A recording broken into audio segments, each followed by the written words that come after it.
Muy buen día, bienvenidas y bienvenidos a nuestra sesión número 3 de nuestra clase de amparo.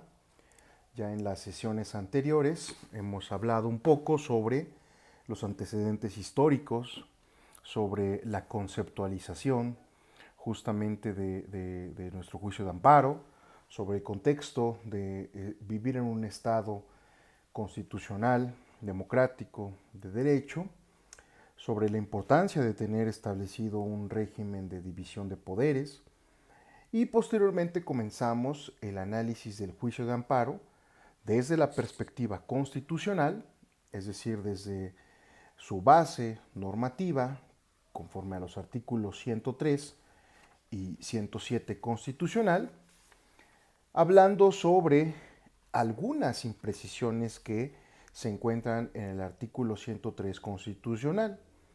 Habíamos visto que desarrollaríamos 5 puntos sobre los cuales versarían estas imprecisiones del 103 constitucional. Abordamos los dos primeros. En la primera, solo a manera de recapitulación, era justo que no venía establecido el nombre de este juicio de amparo. Es decir, lo que veíamos era simplemente la procedencia de un juicio sin que estuviera establecido su nomenclatura. Su nomenclatura la íbamos a derivar hasta que llegáramos al artículo 107 constitucional y hasta que lo corroboráramos a través de la ley de amparo, que señala que es la ley reglamentaria del artículo 103 y 107 de la Constitución Política de los Estados Unidos Mexicanos. Un dato curioso, al ser el juicio de amparo uno de los juicios más atractivos de nuestro ordenamiento jurídico, que no estuviera expresamente su nombre era del todo curioso. La segunda parte era que no todos los tribunales de la Federación tramitan y resuelven juicios de amparo. Y para ello fuimos hacia el estudio respecto de la función material y formal de cada uno de estos órganos. Y descubrimos que no todos los tribunales de la Federación conocen de los juicios de amparo, porque veíamos que existen los tribunales federales de conciliación y arbitraje, las juntas federales de conciliación y arbitraje, los tribunales agrarios, los tribunales administrativos, los tribunales militares, que también son tribunales de la Federación, pero que no conocen del juicio de amparo. Pero tampoco podríamos decir que únicamente los tribunales que pertenecen al Poder Judicial de la Federación eran los que conocían de los juicios de amparo, porque también estábamos en una inexactitud, ya que teníamos al Tribunal Electoral del Poder Judicial de la Federación, que forma parte de este Poder Judicial Federal, que no conoce de juicios de amparo. Y veíamos que por la carga de trabajo, por la distribución de competencias, también en la Ciudad de México, por ejemplo, habían juzgados de distrito especializados que únicamente conocían de procedimientos penales federales y no conocían de los juicios de amparo, etcétera. Entonces eran las inexactitudes que veíamos en el artículo 103 constitucional. Comenzaremos y esta clase finalizaremos desde luego lo que tiene que ver con estas inexactitudes para ver desde el punto de vista constitucional la procedencia tanto del amparo directo como del amparo indirecto y del amparo directo. La tercera característica, observación que podríamos hacer hacia el artículo 103 constitucional es que la procedencia del juicio de amparo es inexacta. Decimos, no todos los tribunales tramitan y resuelven juicios. Ahora, la procedencia genérica del juicio de amparo. Esta fracción 1 de este artículo 103 establece lo que puede considerarse como la procedencia genérica del juicio de amparo. Es una procedencia genérica. Y así lo reconocen desde luego autores como don Héctor Fix Zamudio, Héctor Fix Fierro, en una de sus obras que es la Constitución comentada, editada desde 1997. Es la procedencia genérica del juicio de amparo contra lo que el quejoso espera se emita justamente esa declaratoria de inconstitucional. Es el objeto de conocimiento de quienes van a resolver este medio de control de la constitucionalidad y la convencionalidad, es sobre lo que se va a pronunciar en cada caso si es que se van a estudiar lo que vamos a ver que se denomina conceptos de violación, que se van a formular en la demanda, y su referencia van a ser los derechos humanos que se van a estimar como violados. Una vez hecha esta aclaración, hay que asumir que todo el precepto, el 103 constitucional, versa por el juicio de amparo, por más que no haga mención de ello. Y que no todos los tribunales federales van a tener la atribución de darle esa solución. Ahora, va a corresponder a precisar cuál es el objeto de la litis, es decir, lo que se va a resolver. En la fracción 1 de este 103 dice, por normas generales, actos u omisiones de la autoridad que violen derechos humanos reconocidos y las garantías otorgadas para su protección por esta Constitución, así como por los tratados internacionales de los que el Estado mexicano sea parte.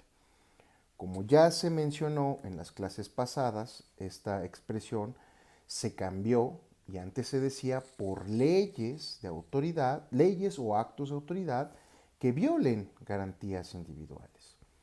Aquí tenemos tres elementos que tenemos que ver justamente con y que podemos traducir en tres interrogantes. La primera, ¿contra qué? Para hablar de la procedencia tenemos que decir ¿contra qué? ¿De quién? ¿Y por qué? En relación a la procedencia del juicio. El primero, antes solo eran, ¿contra qué? Antes solo eran contra leyes y contra los actos.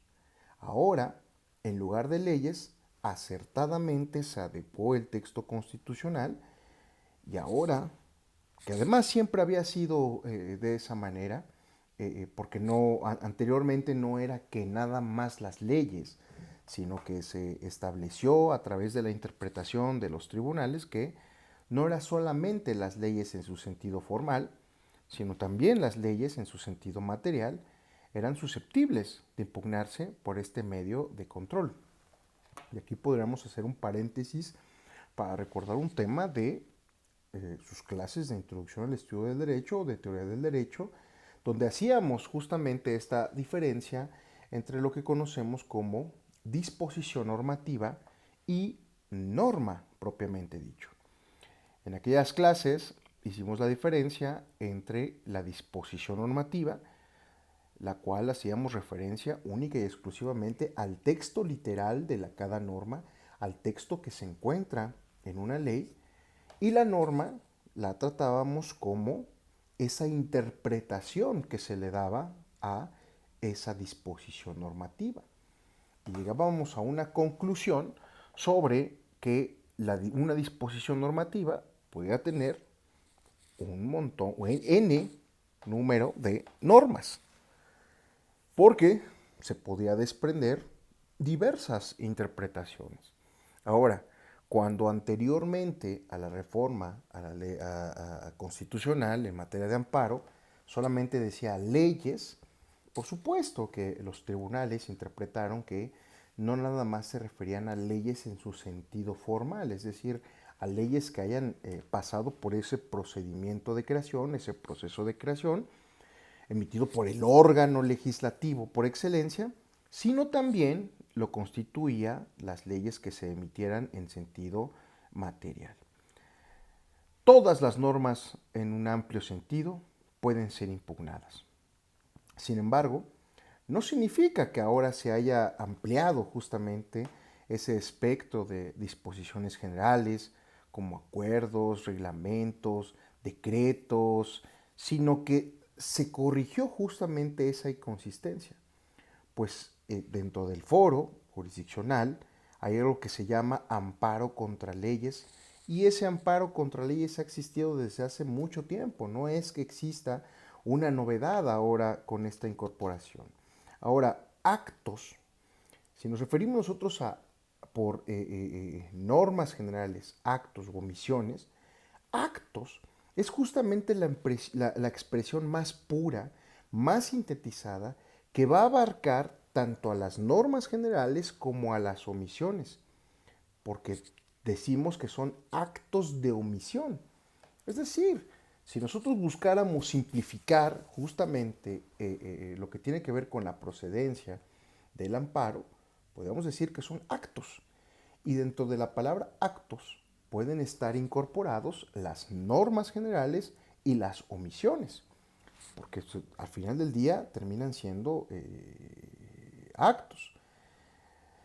Se ha dicho que ha sido un logro que las abstenciones, las omisiones, también ahora se puedan controvertir, cuando se desconoce que desde hacía tiempo este tipo de actos de omisión eran comunes y tienen incluso desde el siglo pasado.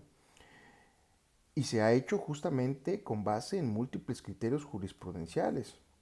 Ejemplo de ello, pongamos dos ejemplos. Ejemplo de ello, el primero es el derecho de petición. Ustedes, dentro de su clase de derechos humanos, recordarán que dentro del artículo 8 constitucional está consagrado algo que se denomina derecho de petición. Como crítica habíamos dicho que es el derecho de poder solicitar una información, una respuesta, etcétera, pero el derecho radicaba en que teníamos esa atribución de que la autoridad nos diera respuesta. Era el derecho de recibir respuesta de nuestra petición. Ahora bien, evidentemente no toda autoridad era susceptible de poder dar respuesta a un escrito, una petición, etcétera. ¿Qué es lo que materialmente existía ahí? Pues una omisión de la autoridad, un silencio. No daba respuesta. Era una omisión, un acto de omisión. ¿Y qué hacían las personas peticionarias? Pues promovían un juicio de amparo. En el juicio de amparo, su acto reclamado, es decir, el acto por el cual se inconformaban ante un tribunal federal, los que están autorizados para conocer y resolver de los juicios de amparo, era contra ese acto de autoridad que era una omisión de no haber dado la respuesta. Es decir, no es que a partir de ahora ya se hayan incorporado las omisiones como un acto, sino que ya existían. La otra era los reclamos contra retrasos de la actividad jurisdiccional ordinaria. Esto sucedía mucho con las materias ordinarias civiles, penales, laborales, administrativas, fiscales, etcétera. En varias de sus códigos procesales establecen plazos para resolver los asuntos. Sin embargo, debido a la carga de trabajo de los tribunales, los asuntos comienzan a rezagarse, comienzan a ya no seguir eh, las reglas procesales establecidas en sus códigos procedimentales. Y esto constituye o constituía pues una irregularidad que le perjudicaba a las partes. Y la parte que se sentía perjudicada por ese retraso, por esa omisión de continuar con una investigación, con una demanda, con un desahogo de pruebas, etcétera, pues podía promover un amparo contra esas omisiones de este tribunal ordinario jurisdiccional en resolver su asunto. Y son dos casos en donde el amparo procedía justamente por este tipo de omisiones. Ahora, de acuerdo con nuestra norma fundamental, es decir, la Constitución Política de los Estados Unidos Mexicanos, el juicio de amparo procede contra normas generales, actos u omisiones de autoridad que violen derechos humanos y las garantías otorgadas para su protección en la Constitución y en los tratados internacionales. Bastaría con que se expresara que es contra actos de autoridad, porque ¿qué son las normas generales? Sino actos que provienen justamente de los poderes legislativos o en sentido material también los reglamentos que emanan de los ejecutivos federales o locales o los ordenamientos, las normas que emiten los ayuntamientos, como los bandos municipales. Por lo tanto, a nuestra consideración, únicamente con que se hubiera expresado la palabra actos, quedaban comprendidas todos aquellos que revestían ese carácter. Ahora bien, el segundo requisito es que esos actos deben provenir de una autoridad del poder público. Y no es que los particulares ahora estén en desventaja frente a los actos de otros particulares o entidades que no participan de un atributo de autoridad. Es decir, no es que si el juicio de amparo yo lo debo de promover contra un acto que provenga de una autoridad del poder público, no por ese solo hecho yo quedo en desventaja contra otro tipo de poderes como el poder privado. Pues para ese tipo de circunstancias, de supuestos, existen otro tipo de acciones específicas. Yo no voy a, si alguien comete algún ilícito penal contra mí, yo no voy a promover un juicio de amparo, voy a promover una denuncia penal.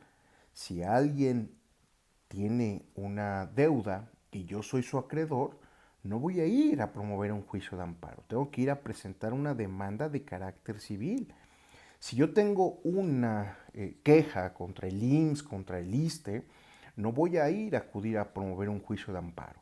Voy a ir a presentar mi queja a la Comisión Nacional de Arbitraje Médico. Si yo tengo un problema con un banco, no voy a promover un juicio de amparo. Voy a ir a esas instituciones de crédito o de protección al consumidor, etc. Eso solo por citar algunos ejemplos.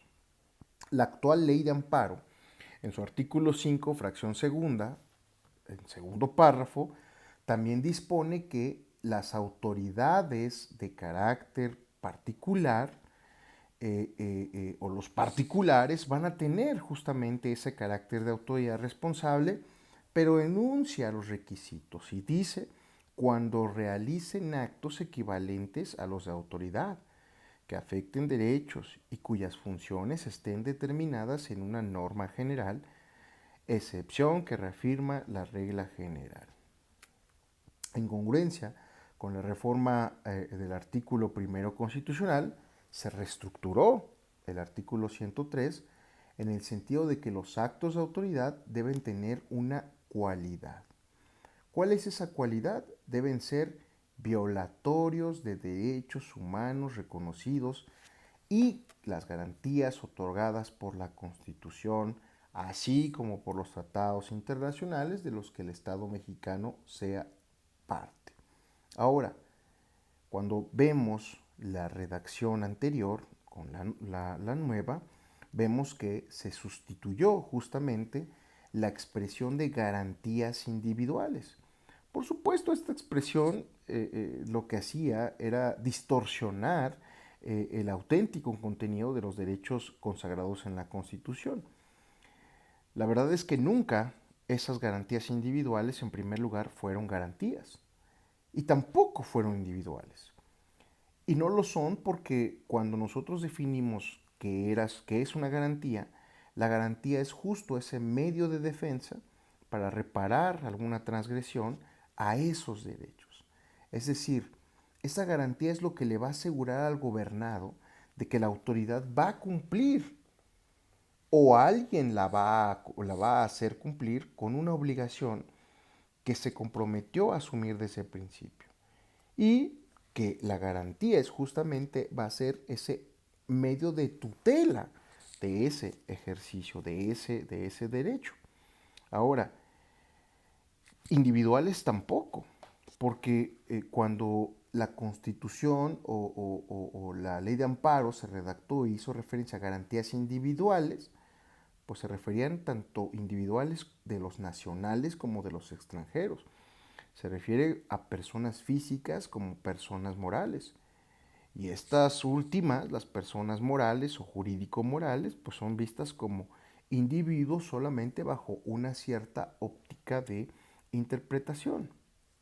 Ahora, esta parte que dice las garantías otorgadas para su protección por esta Constitución, desde luego que ocasionó en cierta parte de la academia un desconcierto. Es claro que cuando decimos que derechos humanos sustituyó a garantías individuales, ahora lo que parece es que es una nueva denominación. lo repetimos, bajo el sistema derogado, derechos como la vida, la propiedad, la posesión, la libertad de expresión, la imprenta, la libertad de culto, el asilo, lo que sea, eran protegidos con la misma intensidad y sentido de esas reglas. No es que hayamos ahora inventado los derechos humanos, sino que ya se existían y ya protegían, solo que con una diversa nomenclatura.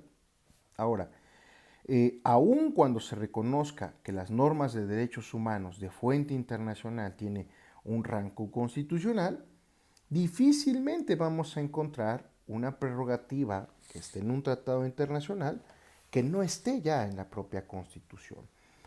Sin embargo, incluso hay derechos implícitos dentro de la Constitución. Por ejemplo, la anterior integración de la Suprema Corte de Justicia de la Nación comenzó a desarrollar una doctrina del derecho al libre desarrollo de la personalidad.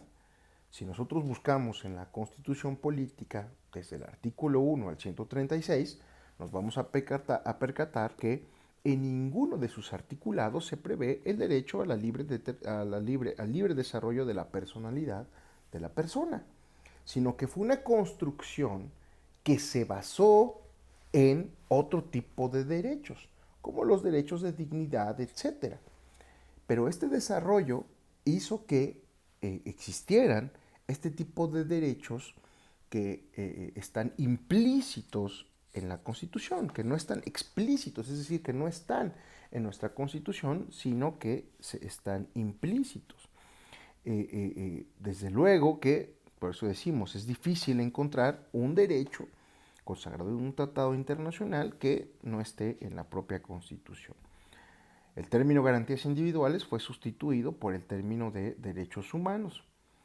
Ahora, el amparo debió haber sido reconocido como esa auténtica garantía, pero se descartó esa noción porque no estuvo dentro de este contexto inmerso. La doctrina, la academia, da una mejor explicación en el sentido de que son los derechos instrumentales ordinarios para ser efectivos los derechos humanos. Lo que tenemos como garantías. Y por ejemplo, ponen de ejemplo la garantía de audiencia, que se le llama garantía, pero pues en realidad, bajo el estudio de la óptica de los derechos humanos, pertenece o forma parte del derecho de audiencia o el derecho del debido proceso, si lo queremos ver como un término amplio. Ahora, por supuesto que esta es una diferencia semántica, es una diferencia conceptual, etc. Ahora, cuando nosotros hablamos de derechos humanos, pues no nada más a los que están reconocidos como derechos humanos, sino en general a lo que está establecido como derechos. Algo también que es curioso o imperativo destacar es que esta redacción lo que hizo es reproducir también un vacío añejo que denota que el acto de autoridad por el cual procede el juicio de amparo tiene que ser violatorio de derechos humanos, es decir, que va a ser inconstitucional.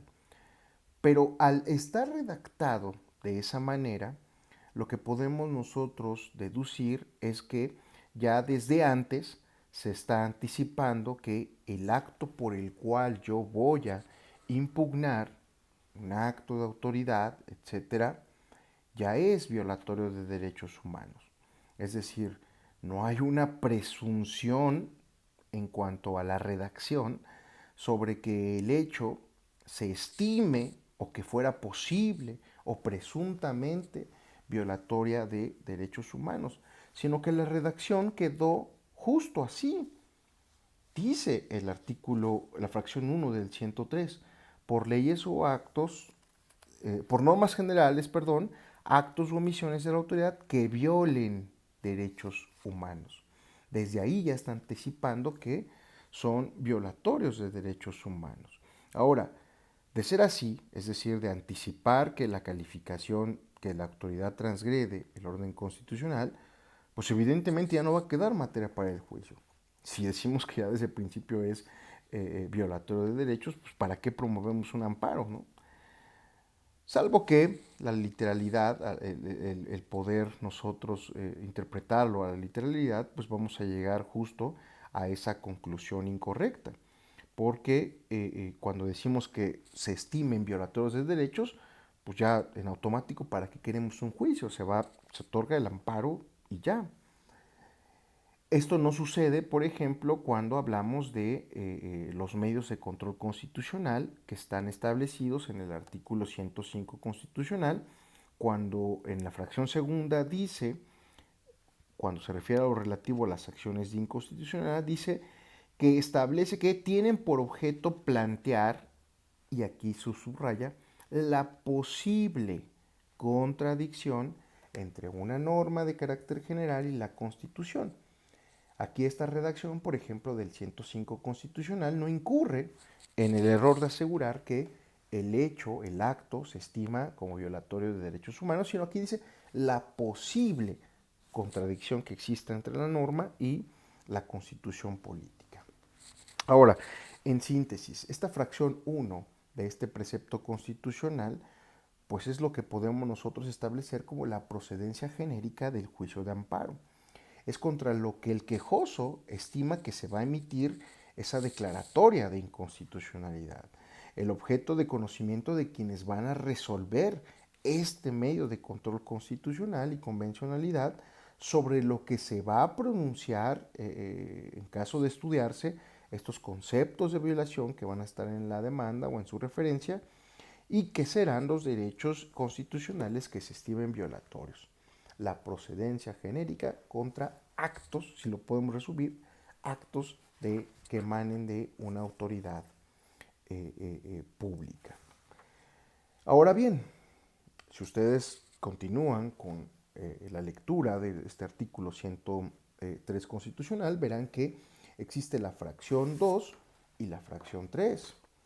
Sin embargo, cuando nosotros decimos las imprecisiones de este artículo, decimos que son innecesarias las fracciones 2 y 3 por quedar comprendidas en la procedencia genérica de la fracción 1. Estas dos últimas fracciones se ubican en lo que la doctrina ha reconocido como el amparo soberanía. Y en la realidad, este tipo de amparos ha caído en desuso. Ya perdió su eficacia, ya hay una justificación, desde luego, y ha caído en desuso, porque el promovente del juicio prefiere plantear estos temas a través de la garantía de legalidad prevista en el 16 constitucional. Porque si ustedes se dan cuenta, el amparo soberanía, llamado así por la doctrina, se refiere a esta posible invasión de competencias que van a existir entre los órganos de nuestro Estado, entre la federación y los estados y los municipios, en esa mezcolanza. Sin embargo, la persona no promueve sus demandas con base en estas dos fracciones, sino lo hace a través de la violación al derecho del artículo 16 constitucional, que establece que todo acto de autoridad debe estar por escrito, que funde y motive la causa a pedir, etc. Además, pues ya tenemos nosotros un medio de control de constitucionalidad que se refiere justo a esta posible invasión de competencias, y cuando decimos de competencias nos referimos a las atribuciones y facultades que tienen las entidades federativas, que es a través de las controversias constitucionales que conoce la Suprema Corte de Justicia de la Nación, que es precisamente lo que tiene que ver con la invasión de la esfera competencial. Si no existieran las fracciones 2 y 3 del 103 constitucional, de cualquier forma, el juicio de amparo sería el medio idóneo para combatir esos actos de autoridad bajo las hipótesis de competencia y muchas más variables en que se exponga que un ente gubernamental carece de atribuciones como las que ahora están enunciadas. Como quinta y última característica de esta imprecisión del artículo 103 constitucional, se tiene que ver con la dispersión normativa injustificada.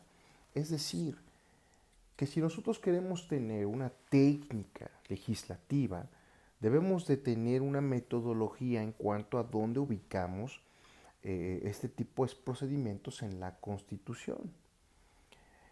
Existen múltiples, desde la clase pasada vimos que existen múltiples medios de procedimientos jurisdiccionales que no nada más resuelven los que pertenecen al Poder Judicial de la Federación, sino que tenemos el juicio de amparo, tenemos la controversia constitucional, tenemos la acción de inconstitucionalidad, los medios de defensa en materia electoral, y estos cuatro medios tienen como finalidad plantear la inconstitucionalidad de las leyes o de los actos de autoridad según su naturaleza, evidentemente bajo las peculiaridades que los van a distinguir unos de otros, como puede ser la materia sobre la que van a versar, sobre los sujetos legitimados para promover este tipo de acciones, cuáles van a ser los órganos competentes para su conocimiento y desde luego su resolución, los presupuestos de procedencia e incluso hasta los ordenamientos que los van a regular. Obviamente, estos cuatro medios jurisdiccionales, medios de defensa de la Constitución, están reconocidos categóricamente en el propio ordenamiento, conforme lo hemos visto. Sin embargo, la primera observación que podemos observar es que, no obstante que se ubican en el capítulo del Poder Judicial de la Federación, llama la atención que están dispersos en diversos artículos dentro de ese mismo apartado. Es decir, no existe un orden secuencial o un apartado que los identifique en conjunto. Así tenemos que están uno en el 99, otro en el 103, otro en el 105, fracciones 1 y 2, y otra vez en el 107. Mientras que, por ejemplo, el 104 establece de forma amplia, dispone lo que corresponde conocer a los tribunales de la Federación, que van a incluir estos medios de control de la constitucionalidad solo de las controversias y de las acciones que vienen en el artículo 105. Por lo tanto, pues es necesario acudir a una revisión integral de todos los artículos que regulan al Poder Judicial o los textos jurídicos para los cuales, darle a conocer al ciudadano, a la persona, cuáles son esos mecanismos de defensa de los que va a disponer. Si nosotros tuviéramos un examen y dijéramos cuáles son los mecanismos de defensa con los que cuenta para controlar la constitucionalidad o la convencionalidad de un acto, por supuesto el juicio de amparo, por supuesto las acciones de inconstitucionalidad, por supuesto las controversias constitucionales y los medios de defensa en materia electoral. Una vez que vemos que existe esta dispersión a lo largo de nuestro articulado, pues lo que propondríamos justo es una revisión. Pero si ya estamos en esa revisión para establecerlos ahí, cuáles son esos medios de control de la constitucionalidad, bien podríamos también hacer esa labor de ubicar a los derechos, no de igual forma dispersos en toda la Constitución, sino ubicarlos dentro de algunos apartados exclusivamente. Es disperso también porque mientras nosotros vamos estudiando el capítulo del Poder Judicial en la Constitución, de repente nos encontramos con el 102. El artículo 102 se encuentra dentro del capítulo del Poder Judicial de la Federación. Sin embargo, el 102 lo que regula en su contenido es la creación y la función de dos organismos constitucionales autónomos. El primero de ellos, que sufrió una transformación y se le dotó de autonomía constitucional, es la Fiscalía General de la República. Y el 102 apartado B se refiere a la Comisión Nacional de los Derechos Humanos. Ambas instituciones no pertenecen al Poder Judicial, pero están dentro del capítulo del Poder Judicial. Es una anomalía que desde luego tiene que solventarse en algún momento porque no pertenece en ese capítulo y además no van a conocer de estos medios de control de la constitucionalidad y la convencionalidad. Hasta aquí enunciamos estas cinco características o imprecisiones que vienen en el artículo 103 constitucional. Y vayamos ahora a la procedencia tanto del amparo directo como del amparo indirecto a nivel constitucional, porque desde luego vamos a desarrollarlo esto en nuestra próxima sesión, pero viéndolo desde la óptica de la ley de amparo.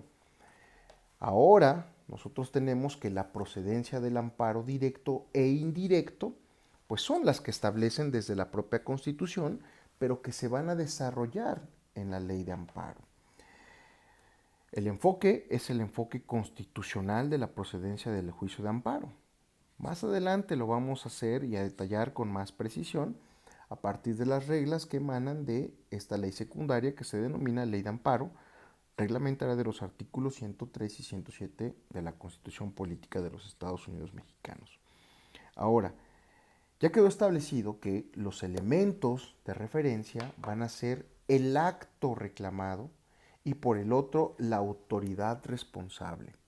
Si tenemos nosotros presente cuál es el acto reclamado y cuál va a ser la autoridad responsable, ya vamos a tener conformados lo que es el eje central sobre lo que va a versar nuestra demanda. Es el eje central sobre lo que va a versar la sentencia que va a emitir este Tribunal Federal.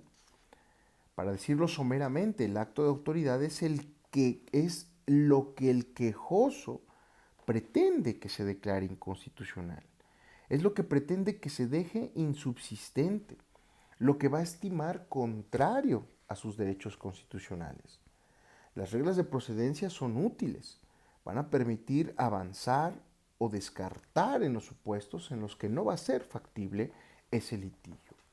Y ahora tenemos que trasladarnos del 103 al 107, fracción tercera, inciso A de la Constitución, que es el fundamento de la procedencia del amparo directo, el cual dispone que, y se los leo, procede el amparo contra actos de tribunales judiciales, administrativos o del trabajo consistentes en sentencias definitivas, laudos o resoluciones que pongan fin al juicio.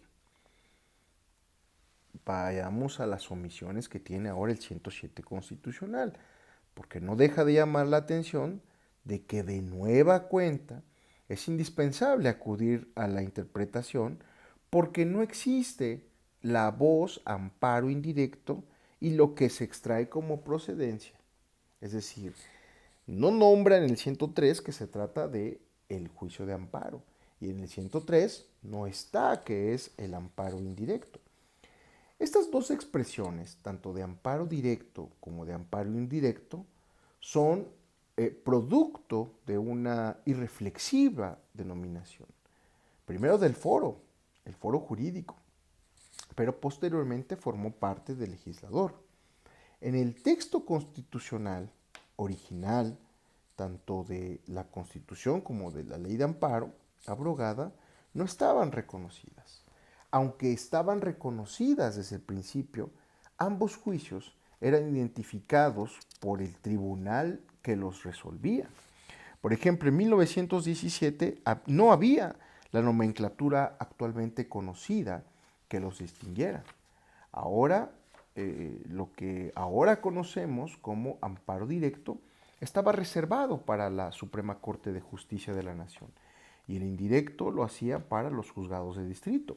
Desde luego, esta diferencia ha sido escrita por diversos tratados, diversos tratadistas, de estudiosos del juicio de amparo, pero en sus explicaciones no coinciden porque a un amparo se le denomina amparo directo y a otro amparo se le denomina amparo indirecto.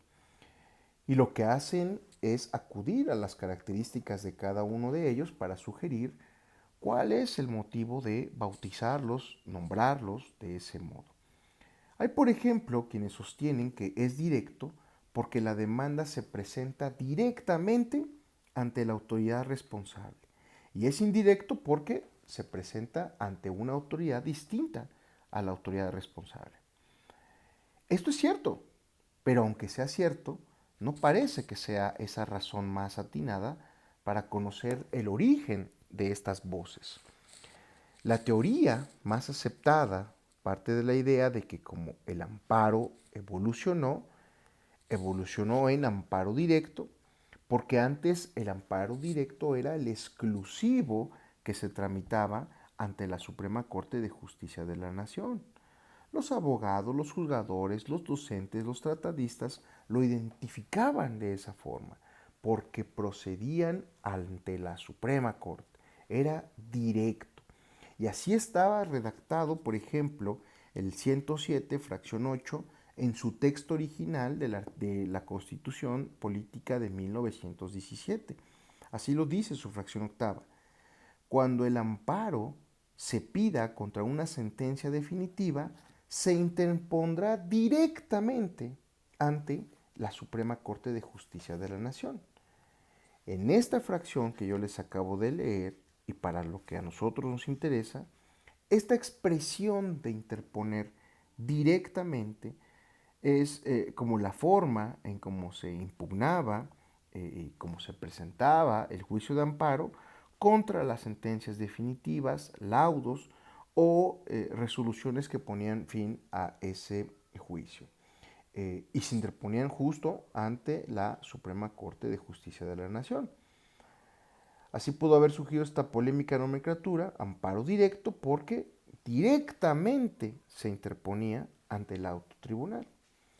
Sin embargo, esto cambió, ya que en 1951 existió una reforma constitucional en materia judicial, donde se transfirió esas facultades a los nacientes tribunales colegiados de circuito y se mudó junto con el nombre a esos órganos. De tal forma que por exclusión o indebida oposición, el amparo ante jueces de distrito quedó como el amparo indirecto. La diferencia que hay entre juicio de amparo directo y el juicio de amparo indirecto no responde a la esencia de sus palabras, ya que en la actualidad pues lo que va a denotar en que podría ser uno más directo que otro. No hay. El acto y la autoridad representan dos notas que van a ser distintivas para la procedencia del juicio de amparo.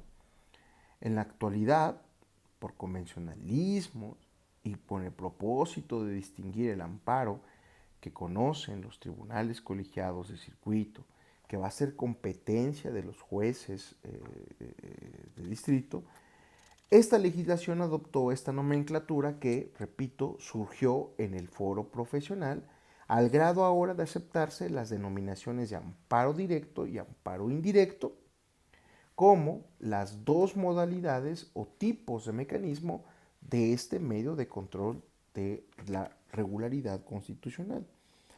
La diferencia esencial que va a radicar entre el amparo indirecto y el amparo directo radica en el tipo de actos reclamados, va a radicar en el tipo de autoridad responsable.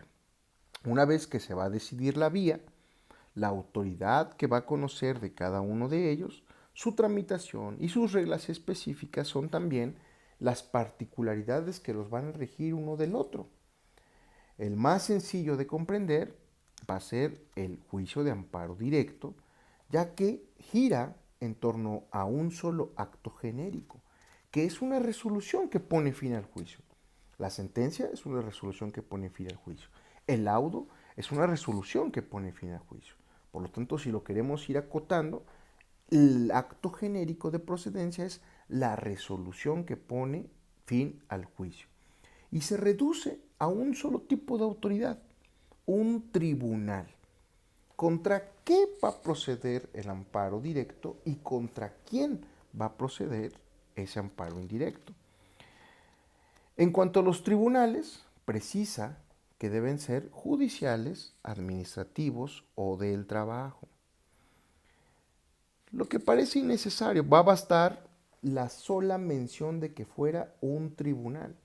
Porque haciendo la enunciación, la lista, es decir, tienen que ser tribunales o judiciales o administrativos o de trabajo, deja otro tipo de tribunales, como los tribunales militares, los tribunales agrarios, como o los medios de impugnación en materia electoral o en materia de responsabilidades de los servidores públicos, donde todo el mundo podemos decir, no provienen del Poder Judicial, no son judiciales, no son administrativos y tampoco son del trabajo conforme al listado que nos marca el 107 constitucional, por lo que podemos decir que son las resoluciones que ponen fin al juicio.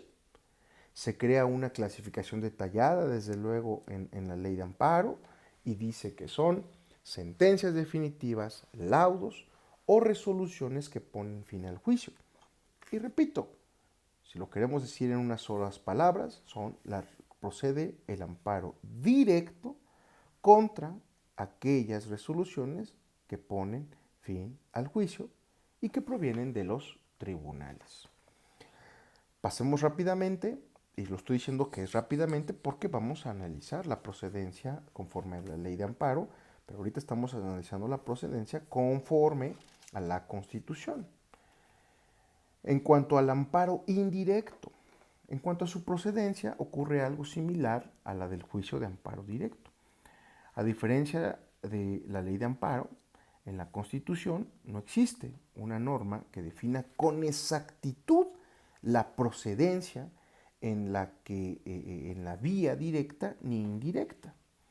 Tenemos que hacer una lectura sistemática de los artículos 107 de la Constitución, de sus fracciones 2, fracciones 3, de sus incisos A y B, de la fracción 4, de la fracción 7, etcétera, para poder hacer un resumen de lo que tiene que ver.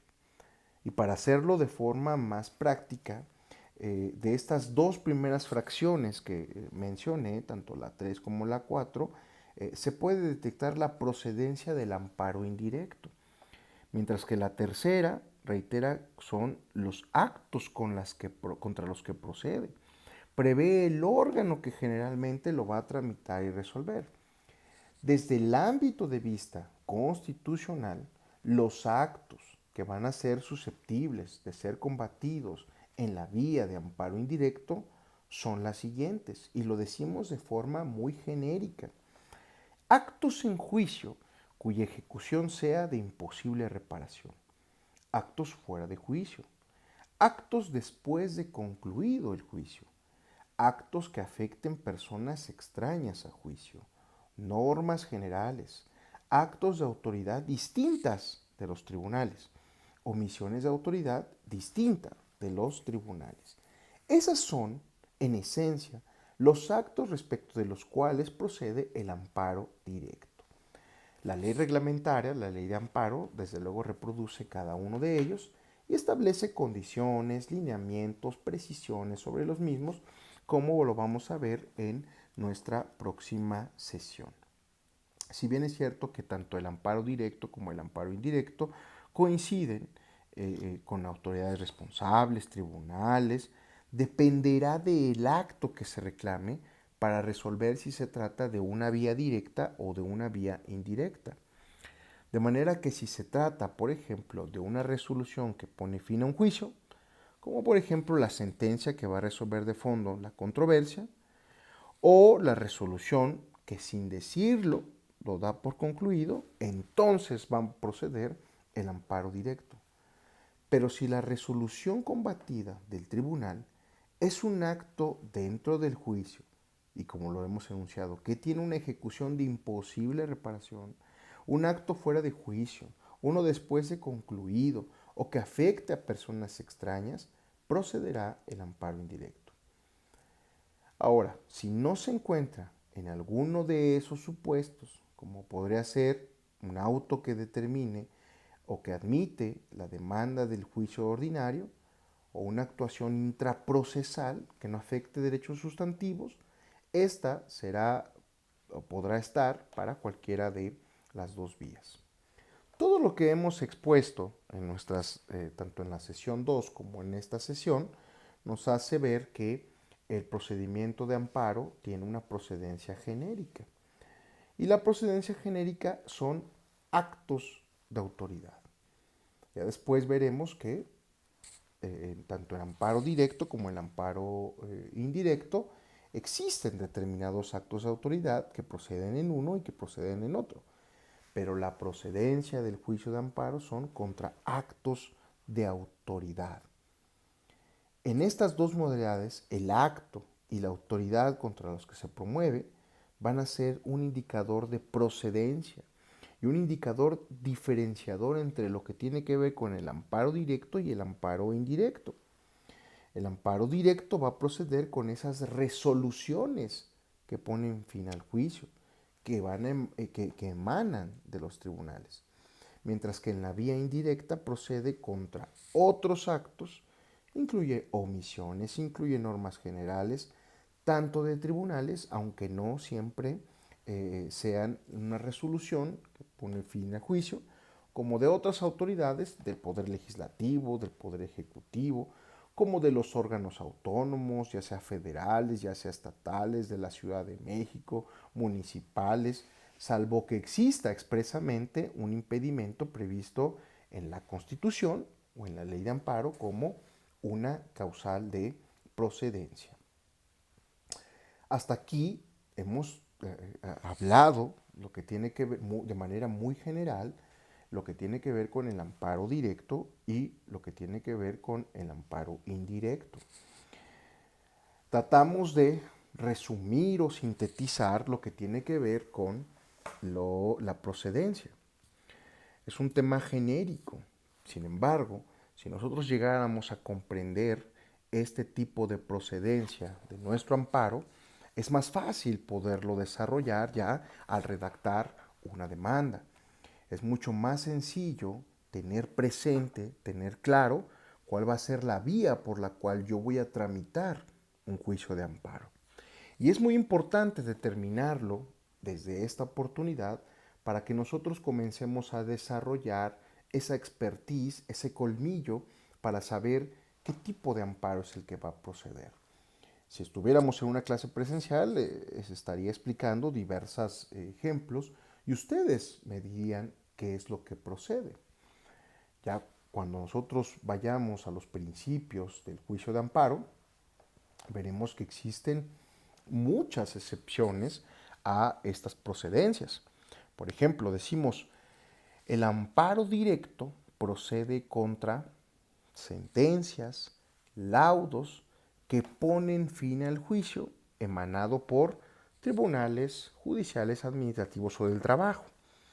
Ya vimos que es inexacto, no es del todo correcto, que digamos que nada más de los judiciales, administrativos y del trabajo, porque dejamos fuera a los tribunales militares, por ejemplo. Sí, claro, entre los administrativos pues se encuentra el Tribunal Federal de Justicia Administrativa. Dentro de los laborales está el Tribunal Federal de Conciliación y Arbitraje o la Junta Federal de Conciliación y Arbitraje. Pero si nosotros lo reducimos a resoluciones que ponen fin al juicio emanado de tribunales, esa sería la procedencia del amparo directo. Y yo les diría, contra una sentencia que dicta un juez penal a una persona privada de su libertad y lo condena a una pena de 50 años de prisión, ¿qué procedería en estos casos? ¿Es una sentencia? Sí. ¿Es un laudo? No, no estamos hablando de un laudo porque laudos son en materia laboral. ¿Le pone fin al juicio? En materia penal tenemos algo curioso, que desde luego lo vamos a ver en su desarrollo. En materia penal hay circunstancias en las cuales se va a exceptuar el conteo de términos, se va a exceptuar algunas reglas procesales porque van a beneficiar cada etapa a las partes dentro del proceso penal. Cuando una persona es condenada en primera instancia, perdón, y vuelve y tramita una apelación y vuelve a ser confirmada, en materia penal, si la persona está presa, no tiene el plazo genérico de 15 días para presentar su demanda de amparo directo. Al estar privado de su libertad, lo que va a generar es que él tenga mucho más tiempo para poder presentar su demanda de amparo. Y va a haber circunstancias en donde no va a haber un plazo para poder inconformarse en materia penal contra un acto. Sin embargo, esto no va a suceder con lo que tiene que ver con la materia civil. No va a suceder cuando hablamos de una resolución emanada de un tribunal administrativo. Y no va a suceder cuando lo que tenga que ver con una resolución que provenga de un organismo constitucional autónomo. Porque contra esas determinaciones el amparo procede, pero tiene un término genérico. Perdón.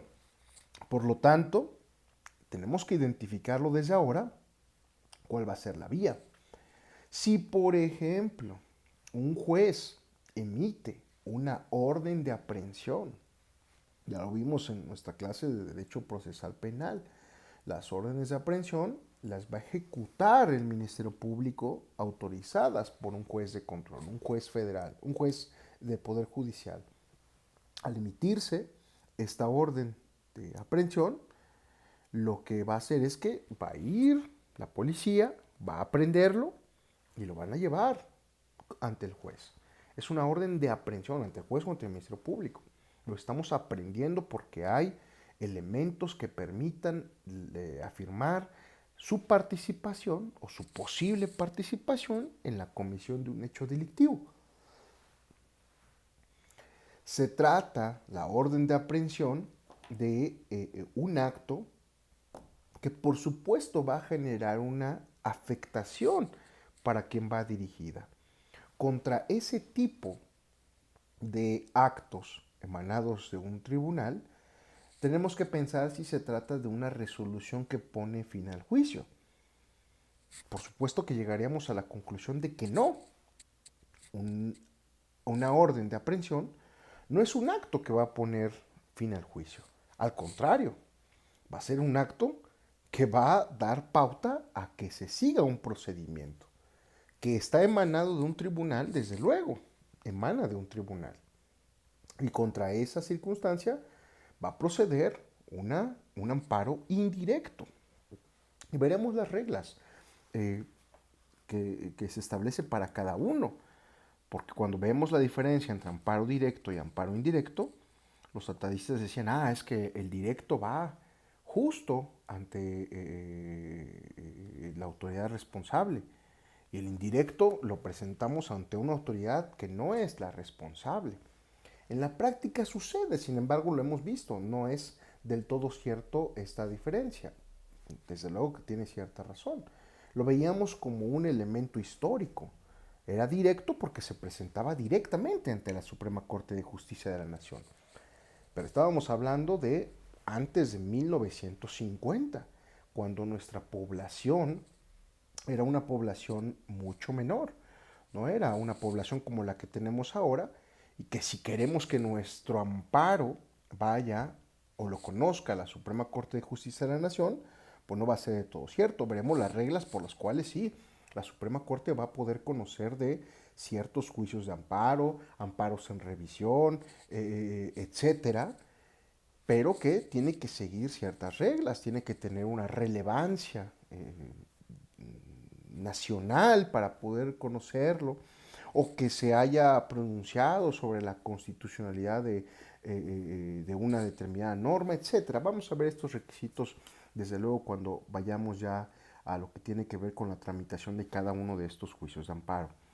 En nuestras próximas sesiones vamos a ver la procedencia del juicio de amparo, tanto directo como indirecto, pero ahora sí, visto a la luz de la ley de amparo. Vamos a ver cuáles son esas autoridades en amparo directo en primer lugar, para ver a qué nos referimos con sentencia definitiva, qué es un laudo, qué es una resolución que pone fin al juicio, etcétera. ¿Qué otro tipo de actos basado en la jurisprudencia se consideran como actos que ponen fin al juicio?